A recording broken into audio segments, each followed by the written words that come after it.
Mechanism Monday. Know your worth. In a world that moves as fast as the music business, creatives often look to keep their surroundings and circles as similar as possible. That's why it's never a surprise when the familiar faces they came up with become the members of the board they stay up with. But the transition from a crew to a company is not for the faint of heart. When you're switching over from the streets and casually kicking it with your people into a team that's designed to drive after the brass ring, the hierarchy of who says and does what needs to be clearer than one of these. A little while ago, I covered the transition from the perspective of the crew slash team leader, but seeing as how no machine can move without its parts, this one is for the people who make the cat in the spotlight look good.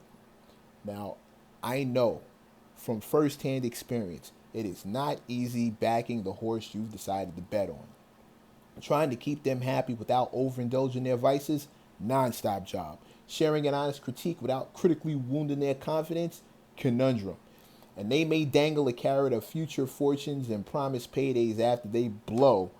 But once a leader feels entitled to the effort and hours you put in, and what started off as favors start suddenly feeling more like orders, proper credit can be canceled, acknowledgement and appreciation becomes afterthoughts, and just that fast, your financial self-preservation and saving them from self-inflicted self-destruction become a tightrope with no safety net. And at the end of the day, they can do that because you do not own other people you choose to emotionally or financially attach yourself to. And they owe you nothing, not even common respect. When it gets to this point, there are a couple of things you need to do. Number one, understand that who a person is when they're in a position of power is who they really are.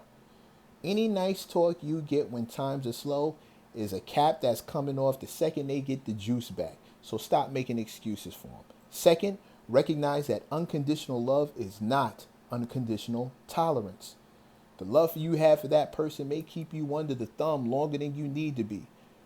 But if what you're putting in and what you're getting back don't feel good, that's your soul trying to tell you something. After you make peace with those facts, you've only got two real choices. One, find a way to live with what you're being put through long enough to make a better move for yourself, or save your sanity, salvage your self-respect, put everything on block, and bounce. You can keep things cordial and even dead business dealings for the sake of saving a friendship, but just understand that no level of loyalty should call for you setting yourself on fire to keep someone else warm. Do whatever you need to do to get the bills paid.